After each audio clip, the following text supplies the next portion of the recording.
Hi hello నమస్తే welcome to Bharathi dairy farm. నేను ఈరోజు మనం చెప్పుకునే టాపిక్ ఏంటి అని అంటే ఈ యొక్క పాడి పరిశ్రమకు సంబంధించిన దాంట్లో పశువుల కొట్టాలు అంటే ఈ యొక్క పశువుల యొక్క కొట్టాలు ఎలా వేసుకోవాలి, ఏమేమి చూసుకోవాలి, వాటిల్లో ఉండాల్సిన జాగ్రత్తలు ఏంటి, వీటికి సంబంధించి ఈరోజు మనం చర్చిద్దాం. ముందుగా టాపిక్లోకి వెళ్తే పశుగ్రాసాలకు సంబంధించినటువంటి నిర్మాణంలో ఎలా ఉండాలి, సో ఈ యొక్క షెడ్లు ఎలా ఉండాలి అనే విషయానికి వస్తే స్థలంలో మనం వేసుకునేటువంటి స్థలం ఖచ్చితంగా కూడా గ్రామీణ ప్రాంతం కానివ్వండి, ఎక్కడైనా కానివ్వండి, మన సొంత స్థలం ఉన్నప్పుడే ఈ యొక్క పాడి పరిశ్రమ మొదలుపెట్టే ప్రయత్నం చేయండి ముందుగా. దాని తర్వాత మనం వేసుకునేటువంటి షెడ్ల యొక్క షేప్స్ అంటే వాటి యొక్క ఆకారాలు ఏ విధంగా ఉండాలి. మనం ఒక్కసారి షెడ్ వేస్తామండి, ఇప్పుడు 2 ఆవులతో పెంచుకుంటున్నాం.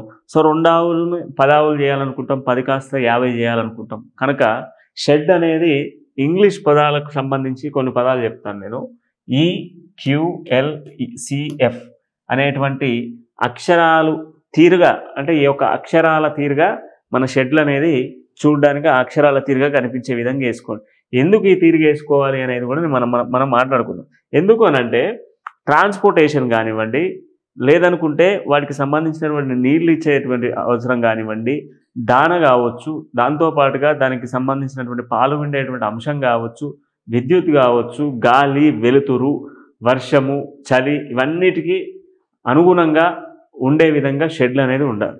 షెడ్ల నిర్మాణం వేసినామనంటే వేసినామన్నట్టు గుడిసెల లెక్క కట్టేసి వేసినామంటే వేసినాం, గాలి రాకుండా, వెలుతురు రాకుండా, నీడ లేకుండా, ఏది లేకుండా చేస్తూ ఉంటాం. ఇట్లా చేయడం వల్ల ఏంటంటే మనకే కొన్ని సందర్భాలలో ఊకే ఇంట్లో ఉంటే ఏమవుతుంది, డి విటమిన్ లోపం అనేది వస్తుంది.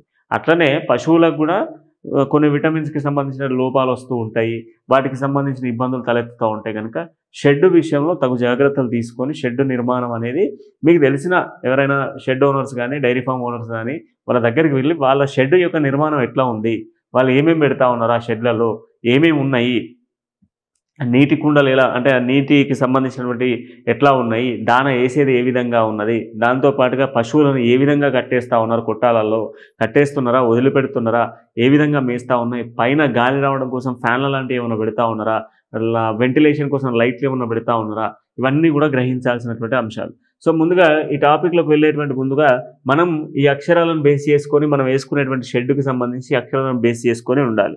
ఇక వెలుతురు మనకు కావాల్సింది ఏంటంటే నిర్మాణంలో గాలి, వెలుతురు అనేది న్యాచురల్గా వచ్చేటి ఎక్కువ శాతం ఉండే విధంగా చూసుకోవాలి. దాంతోపాటుగా ఎంపిక చేసినటువంటి ప్రదేశంలో రైతు ఇంటికి దగ్గరలో ఉండాలి. ఎందుకు అనంటే మనం ఎంపిక చేసుకునేటువంటి ప్రదేశం ఏదైనప్పటికీ కూడా మనకు కంఫర్ట్గా, ఎందుకంటే ఎమర్జెన్సీగా మనం వెళ్ళాలి, ఎక్కడో 5 కిలోమీటర్ల దూరం ఉంటే మనం తొందరగా రీచ్ కాం. కేవలం ఒక 2 కిలోమీటర్లు లేదా 3 కిలోమీటర్ల డిస్టెన్స్ వరకు అయితే మనం ట్రావెల్ చేయగలుగుతాం. వీలైతే ఎంత దగ్గరగా ఉంటే అంత బెస్ట్. ఇంటికి ఎంత దగ్గరగా ఉంటే అంత బెస్ట్ అండి షెడ్లు అనేది. ఎందుకనంటే ఎమర్జెన్సీ పర్పస్లో మనం వెళ్ళాలన్నా ఏ ప్రమాదం ఎప్పుడు జరుగుతుందో తెలియదు. అకాలంగా ఇప్పుడు ఎగ్జాంపుల్ మనం ఆవులని, పశువుని బయట అంతా కట్టేసినాం. ఈ కట్టేసినటువంటి నేపథ్యంలో ఒకేసారి భారీ వర్షం వచ్చింది, ఈదురుగాలు వచ్చినాయి, ఇరుములు మెరుగులు పడుతూ ఉన్నాయి. వెళ్ళాలి అంటే ఎక్కువ దూరం ఉంటే వెళ్ళలేము. కనుక తక్కువ డిస్టెన్స్లో ఉండేటువంటి విధంగా చూసుకోవాలి. ఇక తర్వాత యొక్క నిర్మాణానికి సంబంధించి రోడ్డుకు దగ్గరగా ఉండాలి. ఎందుకు రోడ్డుకు దగ్గరగా ఉండాలి అనేది కూడా మాట్లాడుకుందాం. రోడ్డు ఇప్పుడు ఎగ్జాంపుల్ మనకు ఇది రోడ్డు అండి, ఈ రోడ్డుకు ఎక్కడో నేను పోయి ఈ మూలాల పెడతా షెడ్ అనేది. వాగులు, వంకలు, ఇవి దాటుకుంటా ఇక్కడికి రావాలి నేను. ఎందుకు ఈ రోడ్ నుంచి ఇంత దూరం పెడితే ఏమవుతుంది అని అంటే ఇప్పుడు ఎగ్జాంపుల్ ఇంకో షెడ్ ఇక్కడనే ఉన్నది, రోడ్డుకు జస్ట్ ఒక 1 కిలోమీటర్ లేదనుకుంటే 2 కిలోమీటర్ డిస్టెన్స్లో రోడ్డుకు ఉన్నది.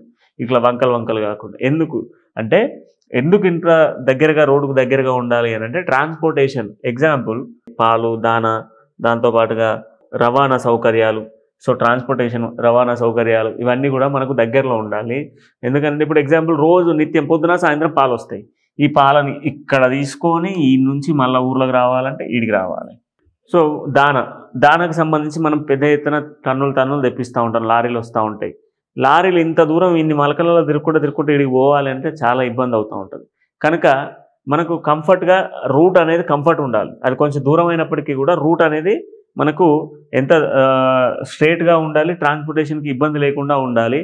దానికి సంబంధించినటువంటి ట్రాన్స్పోర్టేషన్ అనేది మనకు ఎంత దగ్గరలో ఉంటే అంత బెస్ట్.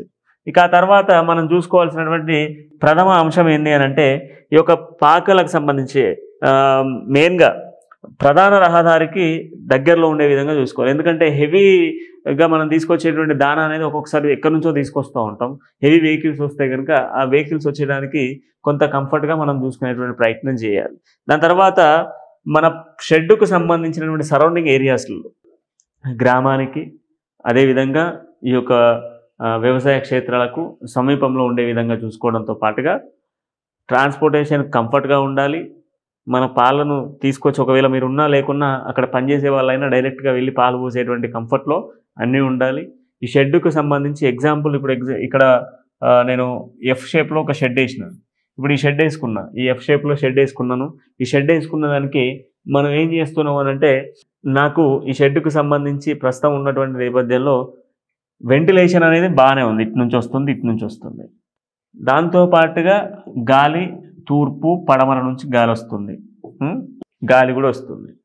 అయితే చెట్లు ఉన్నాయా లేవా అనేది ప్రధానంగా చూసుకోవాలి. ఈ యొక్క షెడ్ చుట్టూరా ఒక 100 మీటర్ రేడియేషన్స్లో చెట్లు అనేది ఉండాలి. ఒకవేళ చెట్లు లేకపోయినా చెట్లను నాటేటువంటి ప్రయత్నం చేయండి. ఎందుకంటే సువాబు చెట్లు కానివ్వండి, కానుగ, వేప ఇట్లాంటి చెట్లు నాటడం వల్ల ఏంటంటే మనకు గాలి అనేది న్యాచురల్గా గాలి అనేది ఈ ఆవులకు కానీ గేదెలకు కానీ తగులుతూ ఉంటాయి. కనుక న్యాచురల్గా వచ్చేటువంటి హెయిర్ కోసం చెట్లను నాటేటువంటి ప్రయత్నం చేయాలి. చెట్లు నాటినప్పుడు ఏంటంటే మనకు గాలి అనేది ఈజీగా రావడం వల్ల మనకు ఈ పశుగ్రాసాలకు సంబంధించినటువంటి గాలి వడగాళ్ళు రాకుండా, అంతేకాకుండా చల్లదనాన్ని ఇచ్చే విధంగా, చలికాలంలో కొంచెం ఆ గాలి తీవ్రతను తగ్గించే విధంగా ఈ చెట్లు అనేది కాపాడతాయి. కనుక ఈ యొక్క సరౌండింగ్స్లలో మనం చెట్లను పెట్టుకునేటువంటి ప్రయత్నం చేయాలి. దాంతోపాటుగా పని మనుషులకు సంబంధించి మనం గతంలో కూడా మాట్లాడుకున్నాం. ఈ యొక్క పని మనుషులకు సంబంధించి వీళ్ళకు ఇక్కడ మనం వేసిన షెడ్ దగ్గర సౌకర్యాలు ఉండే విధంగా చూసుకోండి. అంటే ఒక ఇల్లు కానివ్వండి, వాళ్ళ పిల్లలకు ఊరుకు దగ్గరలో లైక్ స్కూల్స్ కానివ్వండి, వాళ్ళకు కావాల్సినటువంటి గృహ నిర్మాణ అంటే గృహ అవసరాలకు సంబంధించినటువంటి ఇంట్లో సామాన్లకు కానివ్వండి, వీటన్నిటికీ దగ్గరలో ఉండాలి. దాంతోపాటుగా మన దగ్గర చేసే పని మనుషులు నమ్మకమైనటువంటి పని మనుషులు ఉండాలి. వాళ్ళకు కావాల్సినటువంటి కంఫర్ట్స్ అన్నీ కూడా మనం ఇక్కడనే చూసుకోవాలి. ఇక ఈ యొక్క షెడ్ వేసేటువంటి నేపథ్యంలో ఎత్తైన ప్రాంతాన్ని చూసుకోండి ఎప్పుడైనా కూడా. ఎగ్జాంపుల్ ఇప్పుడు ఇట్లా ఉంది స్ట్రైట్గా, ఇట్లా కాకుండా కొంచెం ఎత్తైనటువంటి ప్రాంతాన్ని చూసుకోండి. ఎత్తైనటువంటి ప్రాంతంలో ఇక్కడ షెడ్ నిర్మాణం చేయడం వల్ల ఏంటి లాభం అని అంటే, ఇక్కడ ఎత్తైనటువంటి ప్రాంతంలో ఒకవేళ వర్షం పడ్డా కూడా నీళ్ళు అనేది లోటు ప్రాంతానికి వెళ్ళిపోతాయి. అంతేకాకుండా ఎప్పటికప్పుడు పరిశుభ్రంగా ఉంచుకునేటువంటి అవసరాలు ఉంటాయి. షెడ్లలో ఏంటంటే ఈ యొక్క లోతట్టు ప్రాంతంలో వేసినప్పుడు నీళ్ళన్నీ ఆడికి చేరుకొని బురదగా మారిపోతుంది. ఆవులు బర్రెలను మనం బయట చూస్తాం, న్యాచురల్గా ఊర్లలో బయట తిరుగుతూ ఉంటాయి కదా, బయట మేతకు పంపుతూ ఉంటారు, చెరువు గట్లకు అటు ఇటు పంపించినప్పుడు చూడండి. బట్ సాయంత్రం అవి ఇంటికి వచ్చేటప్పటికి మొత్తం బురద పూసుకొని వస్తాయి.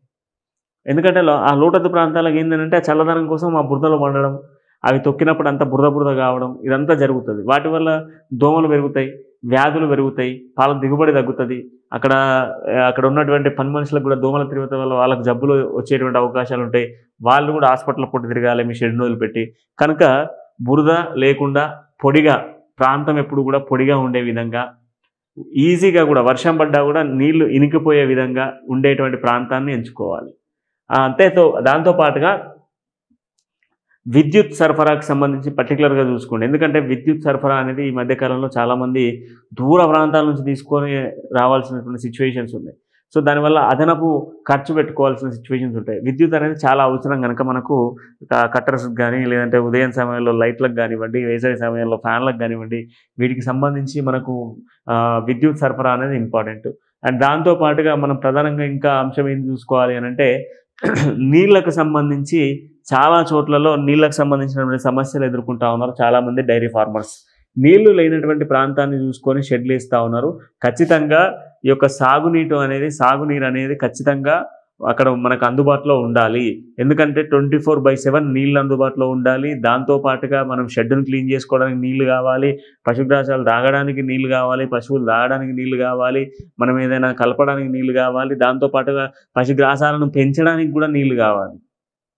వీటన్నిటికీ నీళ్ళ అవసరం అనేది చాలా అవసరం కనుక నీళ్లకు సంబంధించి పర్టికులర్గా మీరు గుర్తుపెట్టుకోండి. నీళ్లకు సంబంధించి ఖచ్చితంగా నీళ్ళ కంఫర్ట్ అంటే నీళ్ళ సౌలతి ఉన్న ప్రాంతాలలోనే, నీళ్ళ సౌలతి ఉన్న దగ్గరనే ఈ యొక్క షెడ్లను నిర్మించుకోవాలి.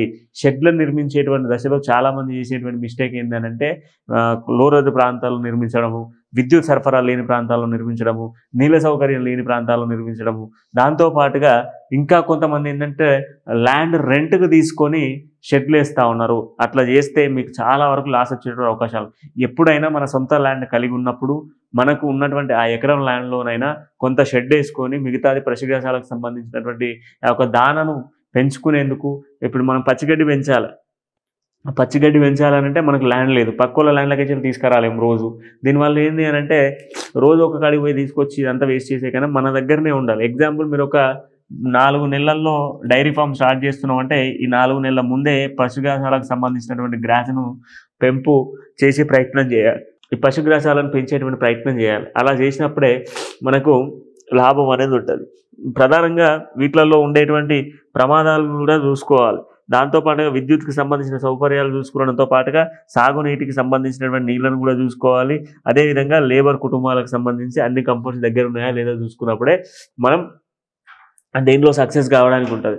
డైరీ ఫార్మర్స్ చాలామంది లాస్ అయ్యేది ఎక్కడ అని అంటే ఈ యొక్క డైరీ ఫామ్ నిర్మాణాలలోనే చాలామంది లాస్ అవుతున్నారు. ఎందుకంటే నీళ్ళకు సంబంధించినటువంటి సమస్యతో కూడా ఇబ్బందులు పడుతున్న సిచ్యువేషన్స్ ఉన్నాయి. నీళ్ళకు సంబంధించి నీళ్లు లేనటువంటి ప్రాంతాలలో ఈ యొక్క డైరీ ఫార్మ్స్ నిర్మించడము, దాంతోపాటుగా ఈ బురదగా లోతట్టు ప్రాంతాలు ఏవైతే నీళ్లు ఎక్కువగా ఫ్లో అవుతాయో ఆ ఫ్లో అయ్యేటువంటి ప్రాంతాలలో నిర్మించడం వల్ల ఆ షెడ్లన్నీ బురదగా మారిపోతూ ఉన్నాయి. బురదగా మారడం వల్ల ఎక్కువ శాతం పశువులకు కానీ అక్కడ ఉండేటువంటి పని వాళ్ళకి కానీ వ్యాధులు వచ్చేటువంటి అవకాశాలు ఎక్కువగా ఉన్నాయి కనుక దీన్ని బాగా చూసుకునే ప్రయత్నం చేయాలి. అంతేకాకుండా ట్రాన్స్పోర్టేషన్కి కంఫర్ట్గా మనం నిత్యం కూడా పాల సరఫరా ఉంటుంది, మన దగ్గరికి షెడ్ దగ్గరికి దాన సరఫరా అనేది ఉంటుంది. వీటికి సంబంధించి మనం ట్రాన్స్పోర్టేషన్ అనేది బాగా చూసుకోవాలి.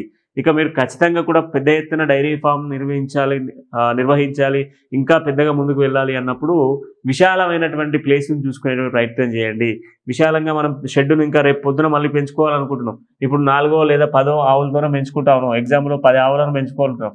10 ఆవులకు వేసినటువంటి షెడ్డు 20 ఆవులకు సరిపోదు కనుక మనం 10 ఆవులు పెంచినప్పుడు కనీసం ఒక 20 ఆవులు పట్టేంత విధంగా అంటే సగానికి సగం పెంచుకున్నప్పుడే మనకు ఎక్కువ స్పేస్ ఉండడం వల్ల వీటి నుంచి వచ్చేటువంటి రేపు పొద్దున ఏంటంటే ఒక ఆవు ఈనినప్పుడు మరొక లేగ దూడ వస్తుంది. ఆ దూడను మరొక దూడ వచ్చేది అవకాశాలు ఉంటాయి. ఇట్లా షెడ్ అనేది మనకు దినదినం పెరుగుతూ ఉంటుంది.